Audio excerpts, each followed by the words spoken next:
Olá. Bom, esperar o Zuri entrar. Vamos ver se agora dá certo, né? Problemas com a tecnologia sempre temos. Marcos, agora vai rolar, Marquinho. Reinaldo, oi pessoal. Nossa, que legal esse negócio de live, minha primeira live. Nunca fiz esse negócio aí, tô gostando. Fora os problemas técnicos, né? Oi, Tati. Olha só quanta gente. Legal. Bom, esperar o Zuri entrar pra, pra eu poder convidá-lo. Ó, Alicia. Essa galera de humanos, isso mesmo, Tati. Ó, olha só quem tá aí, Helena, tudo bem? Vamos ver, agora vai dar certo, meu povo. Oremos.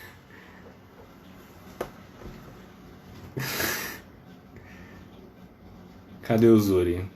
Ah, o Zuri tá aí. Agora como é que eu faço pra convidar? Vamos lá. Como convido uma pessoa? Eita, vamos ver. Ah, como convida? O Zuri entrou, mas como é que eu faço pra convidar? Acho que é aqui, né?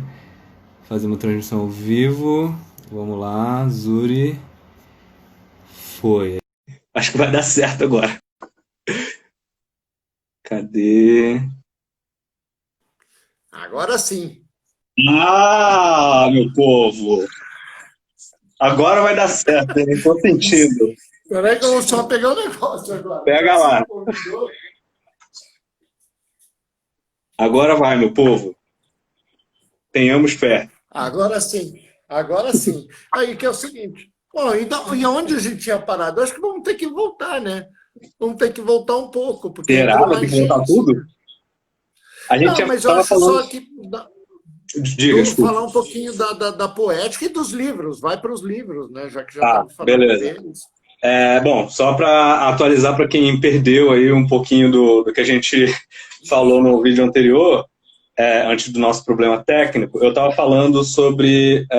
O Zuri falou sobre a questão da poética visual, né? Falou um pouco do Merleau-Ponty e dessa filosofia da experiência. E aí eu estava falando sobre a questão narrativa e a questão da ilustração do livro infantil. E sobre a questão desse pensamento, né, de produção do livro infantil, tem um livro que eu recomendei no vídeo anterior, que eu não sei se todo mundo conseguiu ver, mas é esse aqui, ó, é um livro do Rui de Oliveira. Ele foi professor da Escola de Belas Artes da UFRJ, lá no Rio. Ele foi meu professor também.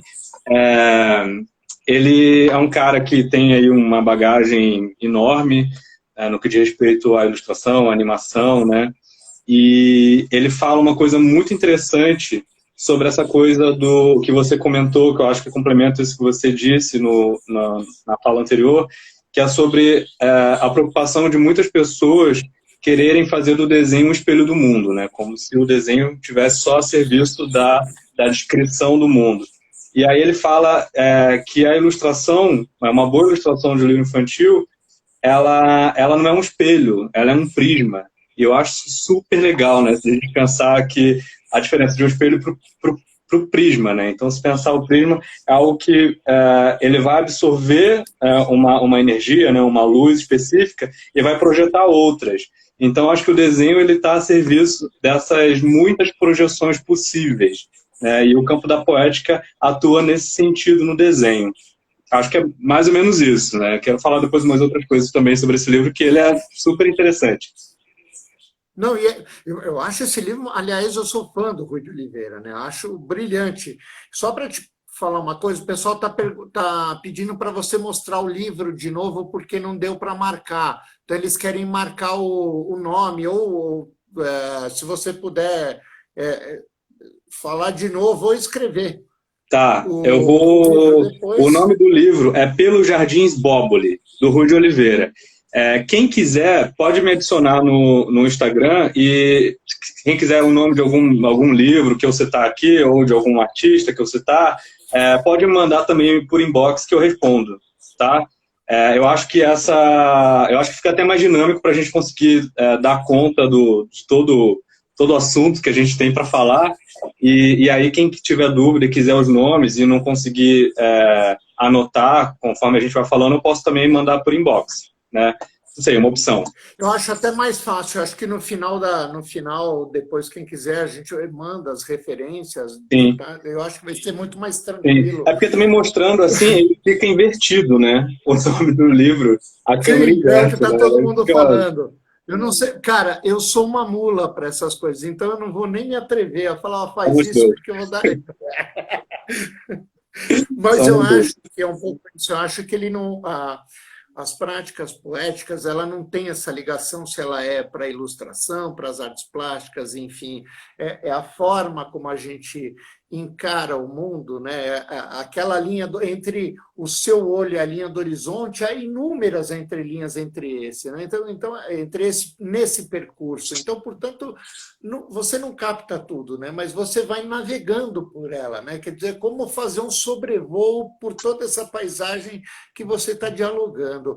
Então, eu acho que nas práticas poéticas mesmo, ela tem muito disso, né? E ela tem muito, na minha opinião, é evidente, muito do percurso mesmo, né? Da sua trajetória Sim. como artista, tecnicamente, esteticamente, mas também a sua trajetória de vida, né? Um não existe sem o outro, né? Sim.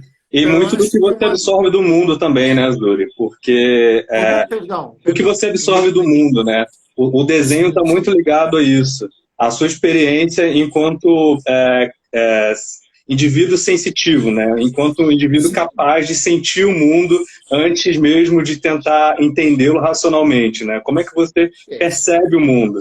E uma pergunta que eu acho que sempre me fazem em relação ao curso de poéticas, né?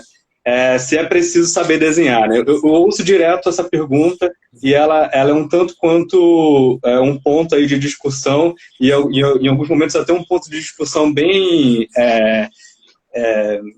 complicado ali, né? Porque as pessoas geralmente leigos, enfim, e pessoas que ainda estão iniciando aí o percurso perguntam se o ilustrador precisa saber desenhar. E geralmente me perguntam sobre o curso de poéticas. Para fazer o curso de poéticas, eu preciso saber desenhar?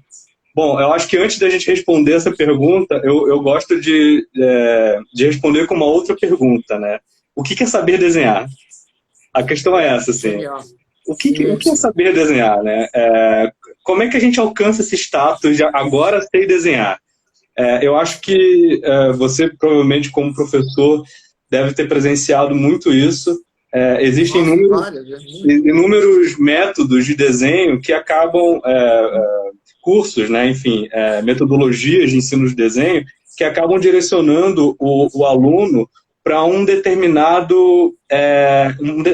solução gráfica, né? Então, você tem o curso sei lá, de anatomia humana. Geralmente é o curso que vai seguir um cânone, né, um sistema de proporcionalidade que é muito utilizado, sei lá, na Marvel, por exemplo, né, no quadrinho, né? São os padrões, né? Existe essa criação de padrões, assim. E eu acho que o desenho ele está muito ligado a uma experiência cultural também. E aí, eu acho que até tem uma questão muito política muito forte nisso tudo, assim. Da gente entender que os padrões de gosto, primeiro que assim, né? Aí quando a gente pensa no desenho e no bom desenho, né, como as pessoas chamam, no bom desenho, é um desenho realista ou é um desenho que tem uma similaridade tem uma proximidade com o que foi feito na Academia Imperial de Belas Artes, por exemplo, né? Então, o nosso gosto ele é muito pautado nessa abordagem estética. Então, geralmente, um bom desenho para a maioria das pessoas é um desenho que tem um tratado realista, né? Ou um desenho que represente muito bem algo, né? O que é legal também, eu acho o desenho realista ele pode ser uma baita abordagem, ele pode ser ricamente explorado, como foi explorado por vários artistas. O problema aí é quando a gente limita o desenho a só essa possibilidade. E aí a gente acaba entrando numa problemática que eu acho que pode ser um calo no pé de qualquer artista, né? Que é você achar que o seu desenho ele precisa cumprir um rigor representativo.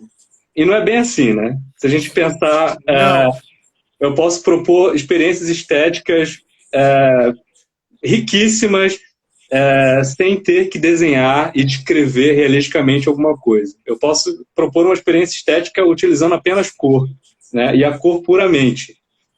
Tem até um livro que eu acho fantástico, que eu acho que muita gente conhece, porque é um livro que está aí no imaginário da galera, principalmente da minha geração, que é o Flix, do Ziraldo.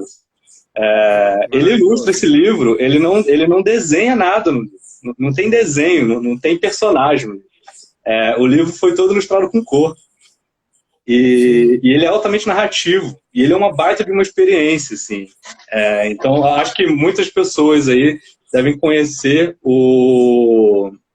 esse livro, né, essa obra, e eu acho que ela é bem interessante para ilustrar isso, assim, da gente entender que o desenho ele é muito mais amplo do que a gente pensa, né? E essa questão do desenho, né, esse pensamento do desenho apenas como uma possibilidade de espelhar o mundo, ele pode ser, primeiro, muito narcisista, né? Até por uma questão óbvia, ele pode ser altamente narcisista, e ele também está ligado a muito uma questão de que a gente foi colonizado enquanto imagem também, enquanto consumidores de imagem, né? Então, você tem, no século XIX, a Escola de Belas Artes, a Escola Imperial de Belas Artes, né, que foi trazida aqui por Dom João VI, ela foi uma escola que determinou padrões de gosto.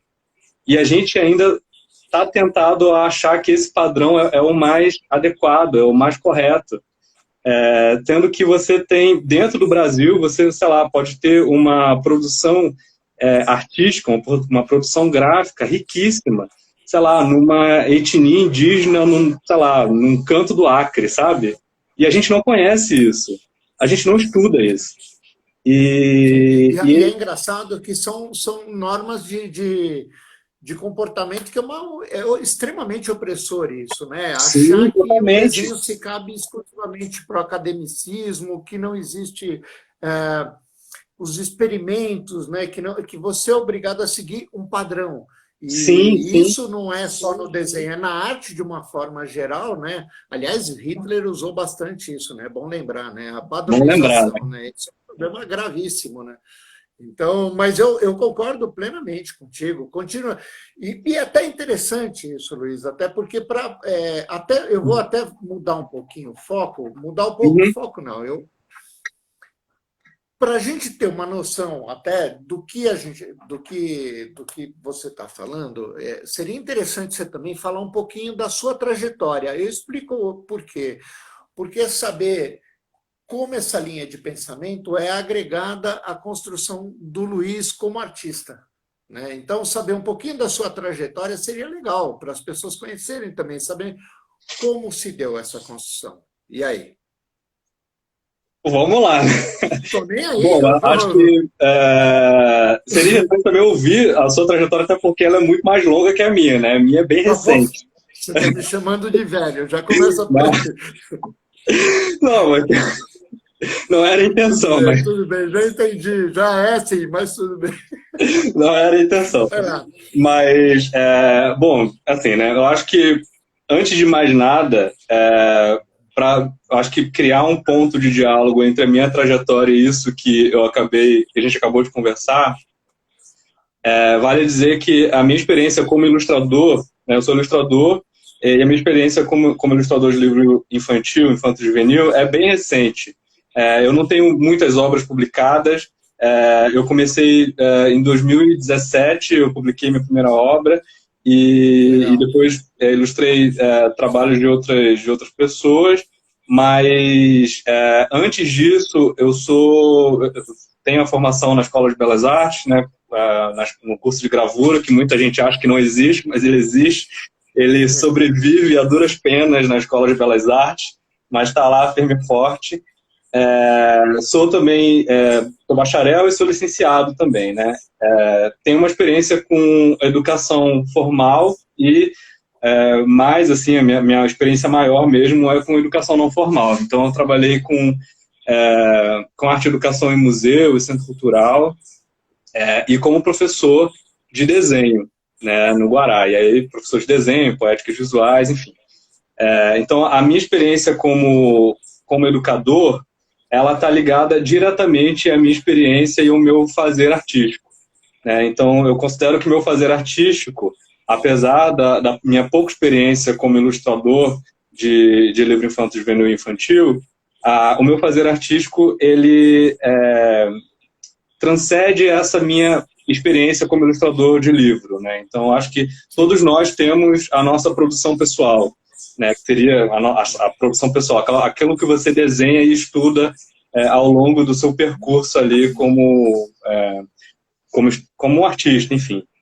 E eu acho que eu não consigo hoje excluir a minha experiência como professor, como educador, da minha experiência como artista, porque as coisas vão se encontrando o tempo inteiro. Assim. Então, quando eu estou em sala de aula, a minha experiência como artística, ela está completamente presente. Quando eu estou pensando um projeto ilustrado, a minha experiência como educador também está ali.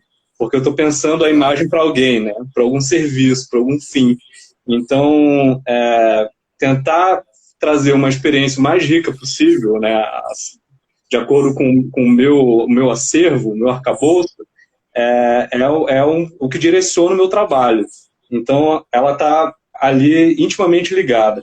E falando sobre educação, uma coisa que você mencionou há pouco tempo agora, sobre a questão da dominância cultural, né? De pensar essa dominância cultural que a gente acaba sofrendo por conta de imagem, enfim, né? E aí, uma coisa que eu gosto muito de pensar enquanto professor de desenho é entender que o desenho é algo extremamente democrático e eu tenho a obrigação enquanto professor levar isso em sala de aula, né? Eu preciso pensar o desenho de maneira o mais ampla possível, inclusive o mais ampla do meu repertório. Então, eu preciso estar sempre estudando. A gente, que é professor de desenho, você sabe muito bem disso, né? Está sempre se renovando e buscando um novo repertório. Tem um livro que eu gosto muito também, e aí já citando uma outra obra, que é do Rui Barbosa, e provavelmente o Zuri conhece, que é essa aqui, Desenho. Né? Ele fala muito, com certeza conhece, né?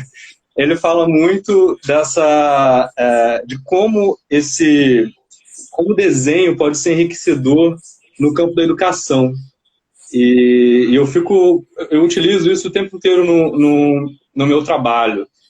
Eu fico pensando que se a gente, enquanto indivíduo, tivesse na escola o desenho sendo levado na mesma importância que as áreas das exatas ou, enfim, a língua portuguesa, a gente conseguiria ter hoje, no país, cidadãos muito mais benevolentes com a beleza alheia, muito mais capazes de aceitar o diferente, o que está além da norma. O desenho, ele traz isso. Quem estuda desenho parte da observação, né? Então, eu dou um curso de desenho também no Guará, e eu utilizo o método da Beth Edwards, né? Que fala da percepção. Eu vou trabalhar o desenho fazendo o aluno descobrir maneiras de perceber o mundo visualmente. E quando se trata de construção social, né, nós somos educados a deixar de lado essa questão do perceber o mundo a partir por imagem, né, de perceber o mundo sensitivamente e perceber ele racionalmente. E acaba que muitas das pessoas acham que não sabem desenhar e não têm essa capacidade. Você já deve ter ouvido muito isso, né? De que desenhar é um dom que Deus te deu, né? Então só você consegue fazer, ninguém mais consegue. É uma baita de um equívoco isso, né? Qualquer pessoa pode desenhar. Qualquer pessoa é capaz disso, qualquer pessoa é capaz de perceber o mundo visualmente. A questão é que a gente está acostumado a perceber o mundo racionalmente. E quando a gente vai desenhar, isso acaba atrapalhando, porque você acha que existem inúmeras normas e só existe uma maneira de fazer. E você não está atento à sua percepção, né? Então, a Beth Edwards, e aí é um outro livro que eu recomendo, meu povo, Desenhando com o Lado Direito do Cérebro, da Beth Edwards. Eu acho que ele é um livro aí fundamental para quem está querendo iniciar nessa jornada do desenho.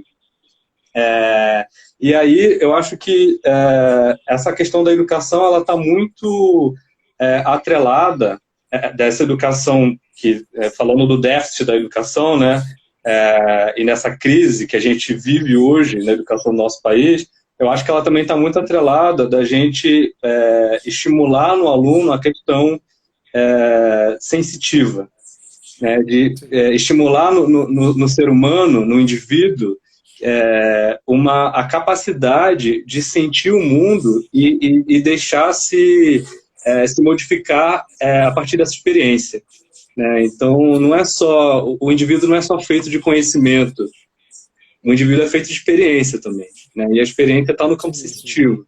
Então, eu acho que o desenho ele é uma ferramenta fundamental para isso. Então, respondendo aquela pergunta, se o ilustrador precisa desenhar, na minha opinião, todo mundo precisa desenhar.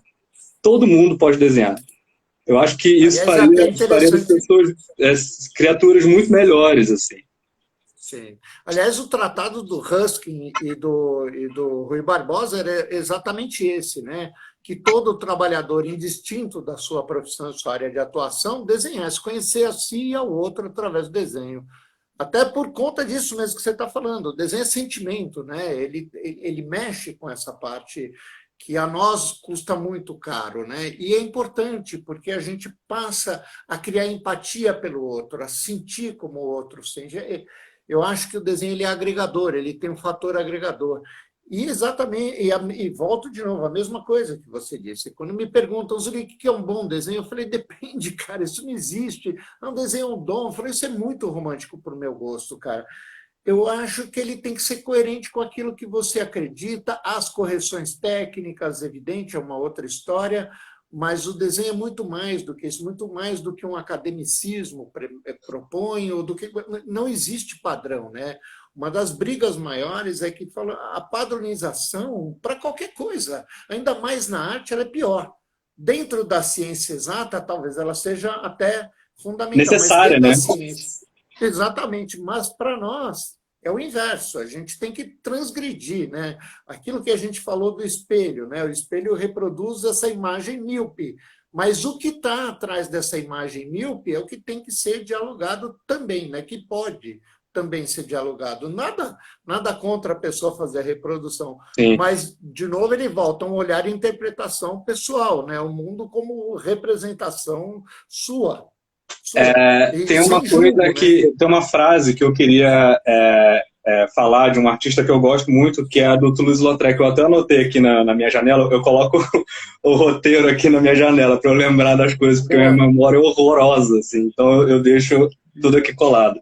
Mas antes de citar, de falar essa frase, ainda só para complementar essa sua ideia e do que a gente conversou sobre o desenho, o desenho, quando ele é estimulado desde cedo, né, no indivíduo, né, na escola, enfim, ele acho que torna a pessoa um pouco mais benevolente com as outras maneiras de ser, né, de entender que a beleza é um conceito completamente subjetivo. E quando você exercita o seu olhar, você exercita perceber o mundo a partir do olhar, você entende que você pode encontrar beleza em qualquer lugar. E não existe um padrão único, exclusivo de beleza. Existem padrões que são criados, isso aí são construções sociais, né? A gente tem isso. Inclusive, é um grande problema aí que atinge inúmeras áreas da nossa sociedade, inclusive falando de saúde pública, né? A gente bem sabe disso, que pessoas fazem loucuras para se encaixarem num determinado padrão de beleza, né? Que algo que parece absurdo, mas é muito comum hoje ainda, né? Apesar de todas E é bom as lembrar que o discussões. Brad Pitt nunca vai ficar parecido comigo, jamais. Jamais, Nem jamais. que O ele Brad faça Pitt plástica. é uma outra beleza, você é outra. Então, assim, não existe uma hierarquia. A gente coloca essa hierarquia. E essa hierarquia tem muito um porquê. Existe a questão da dominância cultural.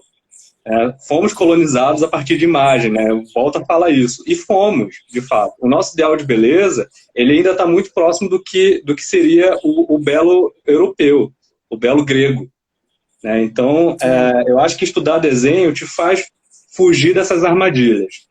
Possibilita fugir dessas armadilhas. E a frase que eu queria falar, eu não vou lembrar ela de cor, porque eu sou péssimo, como eu já falei, de memória, eu vou ler, mas ele fala sobre a feiura, né? Ele fala assim: a feiura, onde quer que esteja, tem sempre um lado belo. É fascinante descobrir beleza onde ninguém consegue ver. É uma frase do Que Toulouse-Lautrec. legal. Eu acho essa frase Que legal. Genial, maravilhosa. aliás. E quando você estuda desenho, você descobre que qualquer experiência no mundo pode possibilitar transcrever isso de uma outra maneira, a partir da linha, do ponto, enfim, o que quer que seja. Ó, inclusive, estão aqui umas perguntas até, e uns comentários que a pessoa fala. O Vamos ver. problema é a autocrítica em cima do seu trabalho, né? Quer dizer, o engraçado, isso para mim é uma coisa até engraçada, que eu acho o seguinte: eu acho que o único julgamento. É claro que quando você propõe o seu trabalho a uma exposição, você está publicando, enfim, você vai ter o julgo dos outros, mas na sua obra, quem julga é você, né? Se ela tem ética, mas ela não necessariamente, a sua obra não precisa ter nem moral, nem ética, nem porque é a sua obra, né? É um Uhum. espaço onde você está tratando tudo que você quer ver, sem nenhum preconceito. Então, isso é muito legal, né?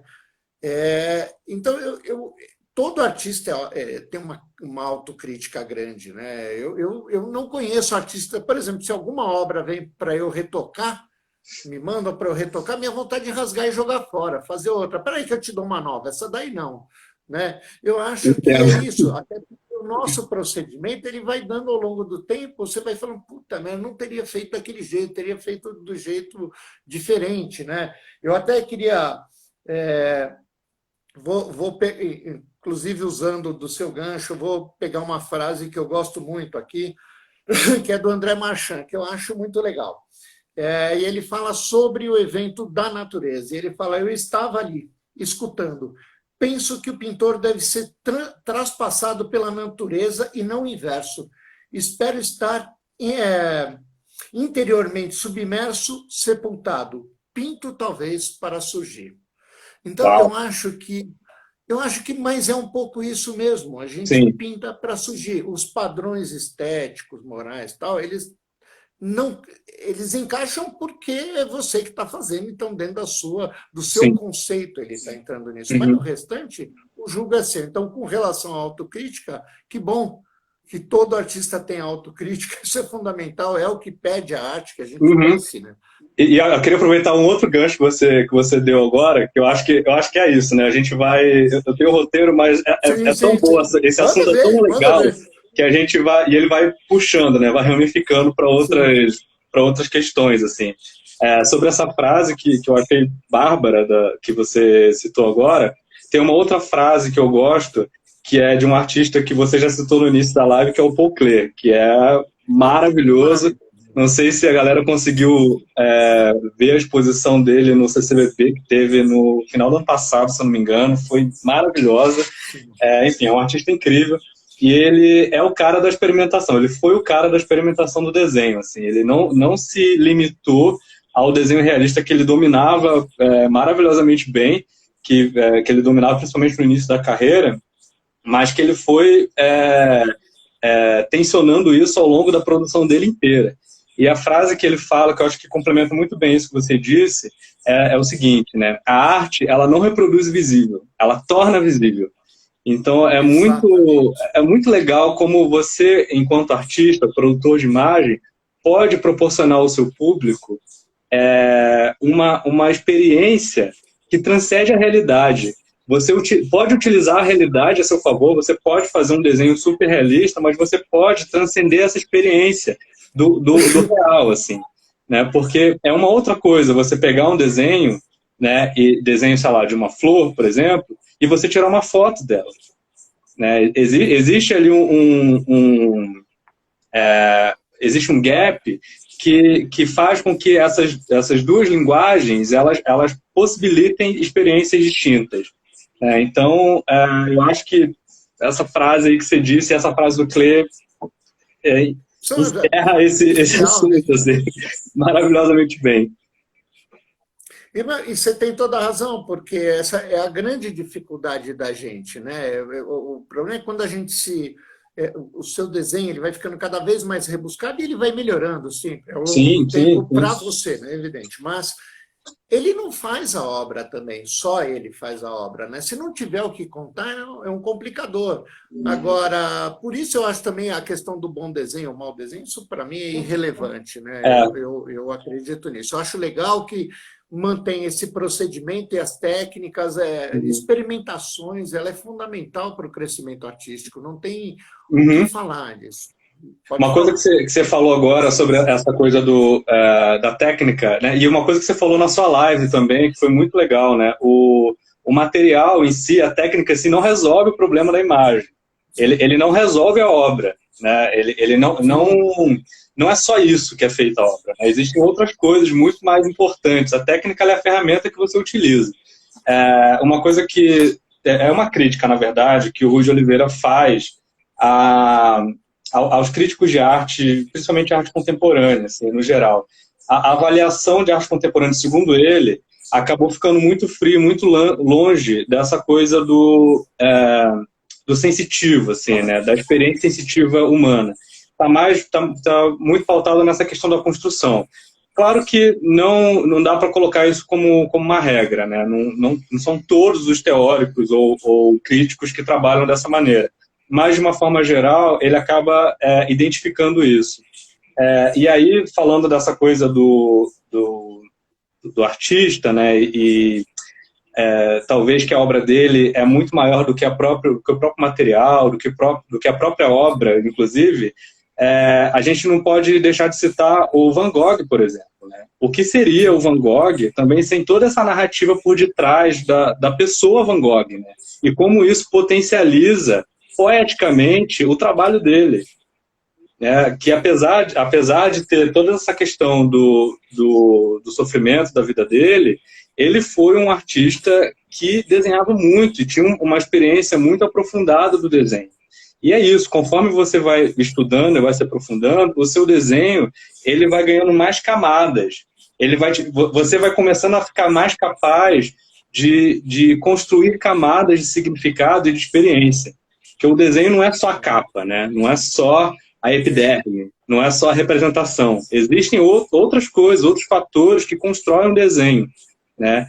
E a gente pode... Até te cortando, só para dar uma... E até colocando uma pergunta que estão fazendo aqui, por onde se começa a buscar na sua poética visual? Angélica. Uau! Eu acho isso muito legal de se colocar, e até, se me der um pouquinho disso, eu acho que primeira coisa é isso que a gente está falando, as nossas experiências pessoais, elas têm que estar inseridas nisso também. É muito difícil você dissociar qualquer tipo de arte, de qualquer tipo, artes plásticas, música, cinema, o que for, ilustração, tanto faz. É difícil você dissociar da figura humana, né? Porque você traz essa narrativa das suas experiências pessoais e da sua vida para dentro da sua obra. Então, se fala muito de mapeamentos, né? De se fazer mapeamento, de pegar trechos, de você começar a temas que lhes são... Que você tem vontade de desenvolver e fazer um mapeamento deles, e experimentando, né? Experimentos técnicos, ele vai ajudando a construir a poética também, né? Mas fala aí, Luiz, porque eu vou anotando aqui algumas coisas enquanto você vai falando, pode ser? Pode. Acho que só para responder aquela pergunta... Já vi que tem uma pergunta da Janaína aí, ó, pergunta polêmica da Janaína, que é minha aluna. Sim. Aliás, um beijo para ela, saudade. Sobre essa questão do como é que funciona a poética no meu trabalho, bom, assim, falando do meu trabalho como ilustrador... Não é sensorial, né? Como o meu trabalho como ilustrador de livro, a poética ela começa a partir da pesquisa. Quando eu recebo um texto, e aí eu já conversei muito isso com o Zuri, eu converso muito em sala de aula com o pessoal, com a galera, né, com meus alunos, da importância da gente pesquisar e da gente estender os nossos horizontes. No caso de um ilustrador, quando ele recebe um texto, geralmente é um equívoco para quem está iniciando achar que um desenho bem resolvido dentro dos padrões X, eles já dão conta da narrativa. E aí, antes de eu falar sobre o meu processo, tem uma coisa que eu gostaria de mencionar, que é o que seria um bom desenho, porque a gente falou, o que seria esse bom desenho, e a gente já conseguiu, acho que, deixar um pouco claro para a galera do que seria essa coisa do que a gente acha sobre o bom desenho, né? Quando se trata de ilustração, propriamente dita, um bom desenho, segundo o Rui de Oliveira, é um desenho que conta história. Ponto. Para se ter um bom desenho, na ilustração, você precisa contar a história muito bem, e você precisa narrar. Se você vai contar a história mostrando todo o seu virtuosismo de um desenhista que alcança realismos incríveis e tal, beleza. Você pode fazer. Mas isso não vai definir, não vai qualificar o desenho enquanto uma ferramenta narrativa. Um bom ilustrador, ele pode contar uma história, sei lá, com um ponto. E tem livros que utilizam essas ferramentas, né, esses artifícios. Você pode contar uma história com uma linha, né? Então, a maneira como você pensa a história, ela não pode ser limitada a uma abordagem estética. E aí, quando eu falo da pesquisa, é isso. A pesquisa, eu acho que é o ato mais humilde do artista. E aí eu estendo isso para qualquer área, né, das artes visuais. Ilustração, design, artes plásticas. Aliás, não existe nosso trabalho sem pesquisa também, né? Ele é fundamental, tanto para as artes plásticas. Você é um pensador, né? Você é um formador de opinião. Não tem sim, totalmente, não existe. E não adianta a gente achar que a nossa produção, a produção de um ilustrador, principalmente um ilustrador de literatura, né, achar que ela vai ser sempre narcisista. Ela vai ser sempre o desenho que você já sabe fazer, o desenho que você já experienciou. Então, assim, eu fico pensando, por exemplo, imagina um ilustrador que ele tem toda a sua formação de desenho baseada, sei lá, num estilo específico. Vou colocar um mangá, um exemplo, tá? Imagina que o ilustrador, ele foi completamente baseado, sua formação foi completamente baseada nisso. E aí ele recebe um texto, sei lá, que vai falar sobre, literatura de cordel.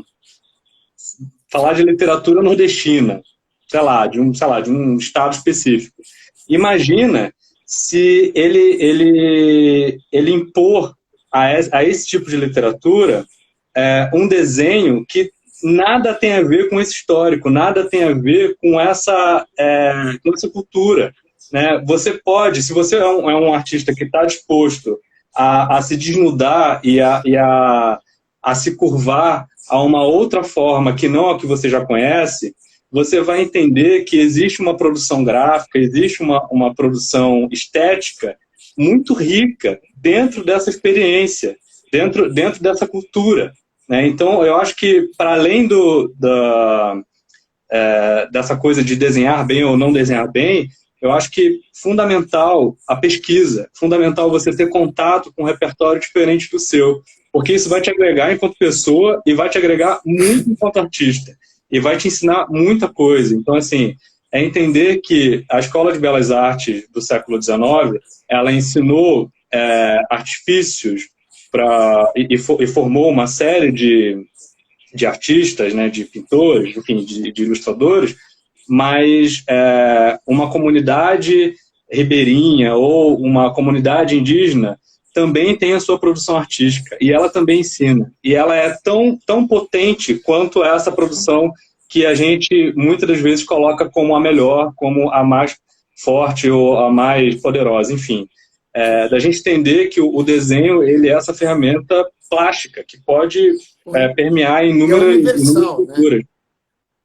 É universal, até lembrando, e desculpa até te interromper, você pegar aquele menino, um artista plástico novo, que é da Rocinha, o Maxwell Alexander, Maxwell Alexander, é genial, quer dizer, não é aquele desenho extremamente rebuscado, não é isso, mas ele conta algo extremamente forte, né? Então isso é importante, porque a gente está muito ligado.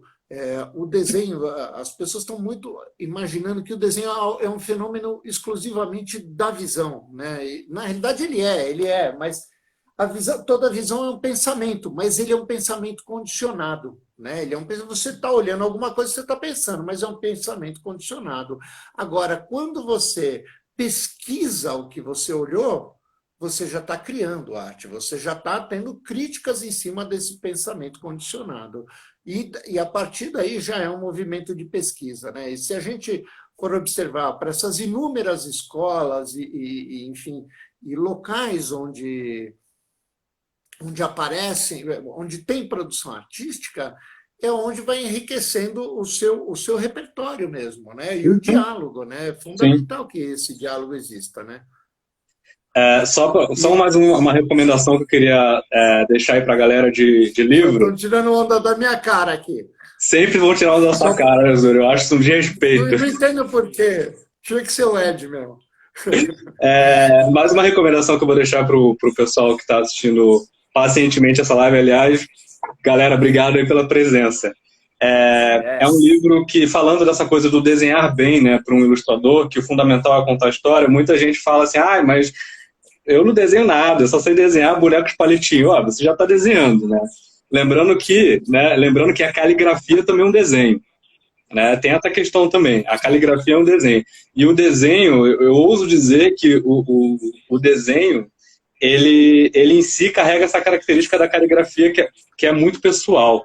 Então, por mais que aprendamos a desenhar a partir de um método, a gente sempre vai, de alguma maneira, colocar um pouquinho do nosso jeito de ser ali. Então, eu acho que não há nada mais sensível do que o lápis. Assim. O lápis, eu acho uma ferramenta extremamente sensível a quem está utilizando ele. Então, do mesmo jeito que a caligrafia, né, a letra da pessoa fala muito da personalidade, enfim, fala é muito única, o desenho também ele vai por esse mesmo caminho, até porque a caligrafia também é um desenho. Mas, enfim, só falando sobre essa coisa do boneco de palitinho, que a galera sempre adora, né? Você já deve ter ouvido isso várias vezes. Mas eu só desenho boneco de palitinho e tal. Tem um ilustrador que eu sempre falo dele, porque eu acho ele genial, eu acho ele incrível, e ele é maravilhoso. É um ilustrador brasileiro, que é o Roger Mello. Sempre falo dele Maravilhoso, né? Sempre falo dele na escola. E tem um livro que ganhou alguns prêmios também, e é incrível, é uma poesia, é extremamente poético o livro, tanto o texto, que é dele também, quanto os desenhos.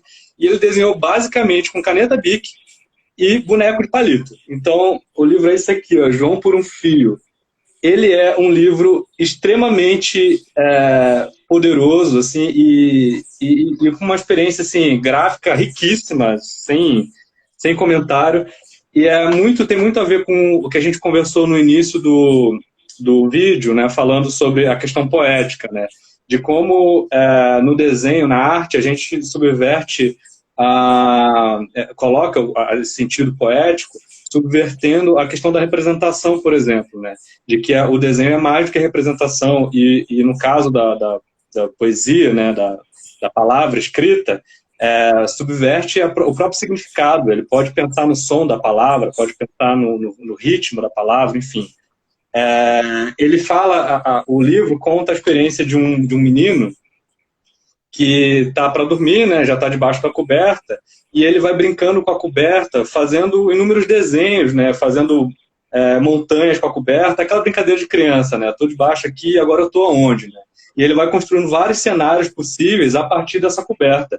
Então, se você pensar no que ele utiliza, nos objetos que ele utiliza, são objetos simples, é uma colcha, uma coberta, né? E como isso pode ser uma experiência riquíssima, né, esteticamente, para uma criança, porque isso é um livro para criança, assim, né, colocado para criança. E é uma outra coisa que a gente também equivocadamente acha, né, de que o livro para criança, né, a obra feita para criança, ela é menor do que a obra feita para o adulto. E assim, arte é arte. Eu acho que assim, a arte não tem faixa etária. Até para encaixar nesse... O próprio Menino e o Mundo, do Ale Abreu, Sim. são quase bonequinhos, né? O Pedro e a Lua, do Odilon, por exemplo. Odilon Moraes. É só rascunho. Né? É só rascunho. E é incrível o que se consegue dali, né? Tem gente que chora lendo o livro do Odilon. Tem gente que chora. Eu fui uma das pessoas. Tem gente que chora real, assim. E é incrível a quebra de tabu também, porque se a gente falar de assuntos que são tabus, assim, né, para criança, que geralmente a gente coloca como tabu, ele fala da morte. É um livro para criança, ele fala de morte. Ele fala de perder alguém querido, assim. E como é poderoso, como é uma experiência maravilhosa. Né? Então, eu acho que quando o ilustrador é bom, vou botar assim, quando o cara sabe contar história, quando o cara é bom contando história, ele fala de qualquer assunto para qualquer idade. Eu acho que é isso. Assim, e por isso que eu considero tanto o Odilon como o Roger Mello e muitos outros que a gente tem aqui no Brasil, geniais, porque eles conseguem passar por esses terrenos ali e contar a história de maneira incrível, assim, proporcionando uma experiência riquíssima. Então, aí a minha recomendação. Acho que tem mais pergunta aí, né?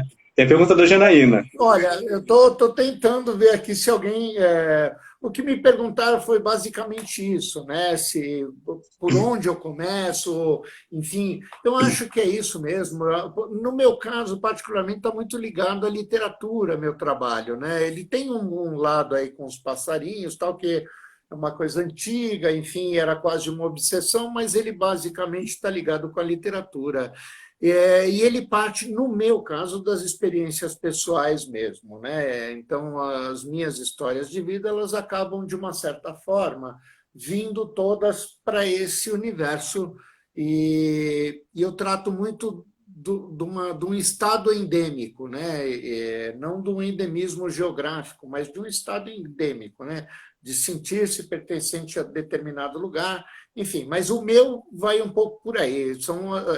Tem a ver com a minha trajetória de vida. E eu acho isso fundamental, que a gente vá pesquisando e se encontrando dentro do universo que te agrada, né? Do universo que você se sente confiante, né?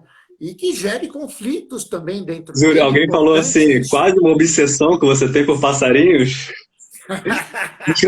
Mas isso é uma coisa engraçada. Isso é uma coisa engraçada, porque nunca, por exemplo, em 2000, 2001, que eu resolvi. Falei, você quer saber? Vou pintar todos os pássaros brasileiros. É claro que era uma brincadeira, mas foi virando uma coisa de obsessão. No meio desse percurso, eu fui descobrindo que tinha muito a ver com essa coisa dos estados endêmicos mesmo, do sentir-se só, do sentir-se pertencente a um determinado momento, você é o único naquele lugar, e eu fui vendo que isso estava dentro da minha trajetória, não só como artista, mas como professor também, né? Então, eu acho que ela É difícil tem desassociar, né? Não dá para Difícil desassociar. dissociar uma coisa da outra, né? Cara, eu vou dizer que eu acho impossível, é muito difícil, até porque, assim, as minhas relações de aula e de estados de contemplação, elas têm muito a ver com isso, né? Há uma coisa da contemplação da natureza e há uma coisa da contemplação do ser humano. Então, para cada aluno que entra, e a gente vai criando empatia por todos eles, porque você vai dialogando, enfim, há um momento contemplativo também. Você contempla essa pessoa. Você se insere dentro do universo dela o máximo que ela permite, que dá para fazer. E isso é muito legal, porque você vai criando uma poética com esse aluno, mas é uma poética de vida, e ela não é que você pode ou não trazer para a sua obra. No trabalho, no meu trabalho, ele tem a ver com isso, com o momento contemplativo, com os meus questionamentos, e tem uma parte política dentro dele também, até porque faz parte da minha trajetória. Então, eu acho que fazer o uso de todas as suas experiências, ela enriquece seu trabalho. E como contar história, eu não sou um bom contador de história, não. Na realidade, eu sou seco dentro eu do acho. trabalho. Um pouco ácido, eu sou um pouco ácido, na realidade, um pouco direto. Me falta um pouco desse tato, talvez. Mas sou eu. Eu não acho, eu acho que você é um comunicador maravilhoso, inclusive. É ruim, mas eu acho isso legal também, sabe? Porque a construção da obra está na construção do ser humano também, né? Enfim, então... Uma coisa que, só para complementar, uma coisa que você falou sobre a questão do processo, eu acho que eu considero um estágio de maturidade considerável para o artista quando ele entende que o processo ele é completamente vivo.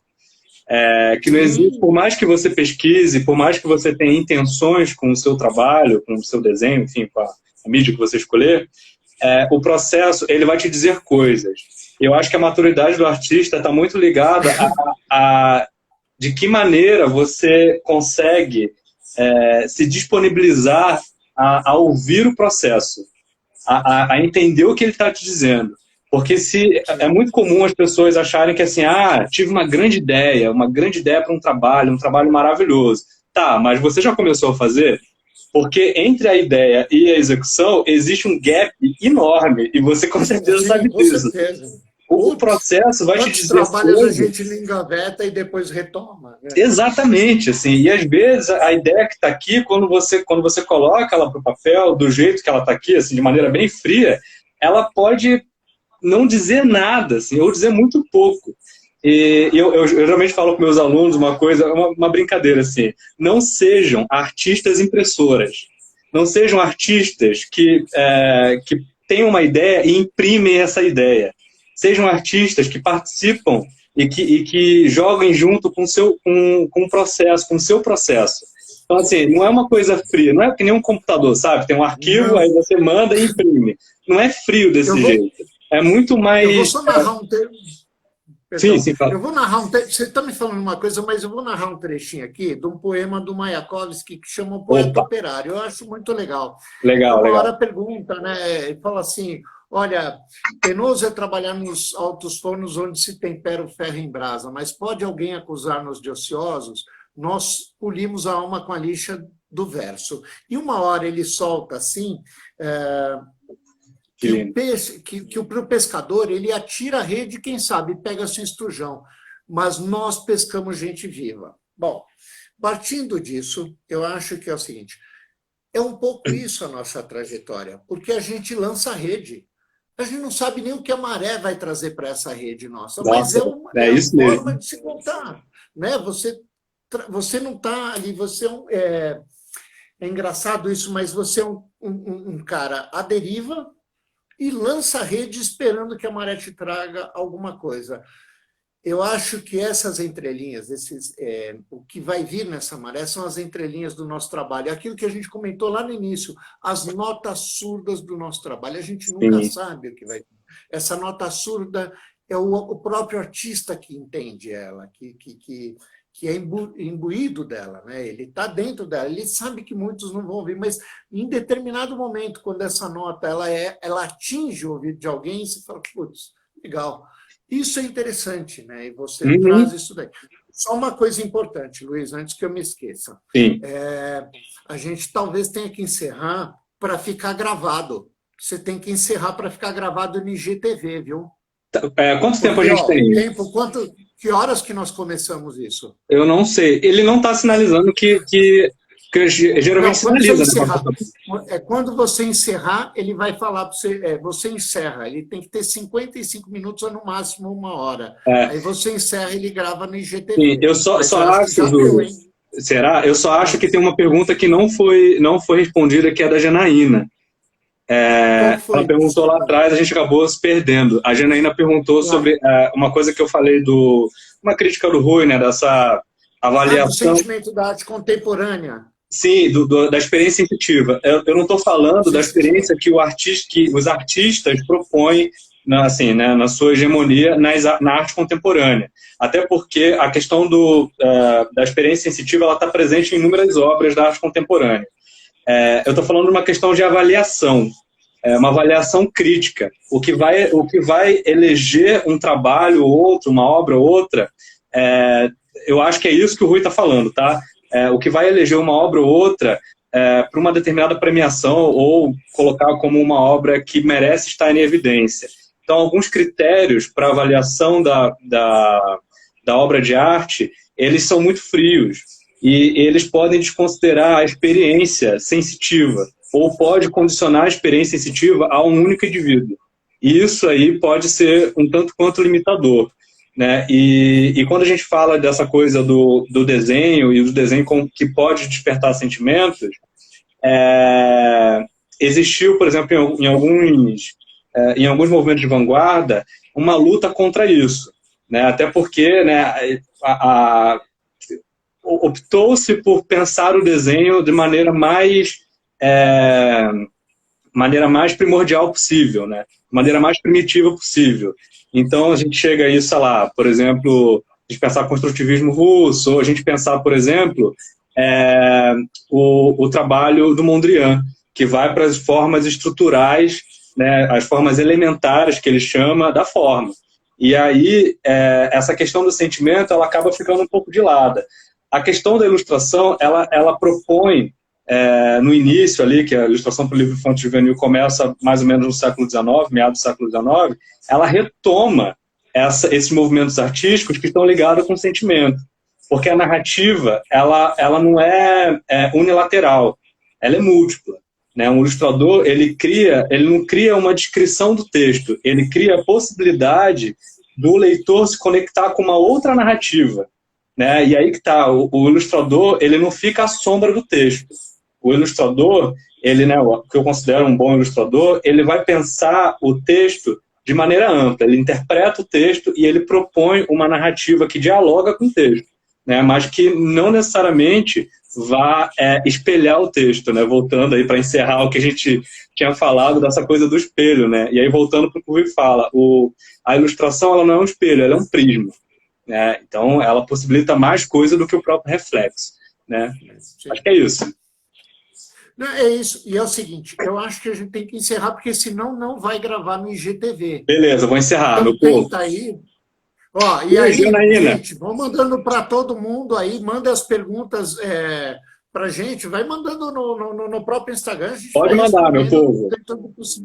Eu demoro para responder, mas eu respondo. E aí, quem quiser recomendação de livro também, tem um monte de livro aqui que eu não falei, mas quem quiser recomendação, manda aí que a gente fala, a gente conversa, tá bom? Fechou. E antes de tudo, eu queria pedir desculpa lá que nós não conseguimos fazer no YouTube.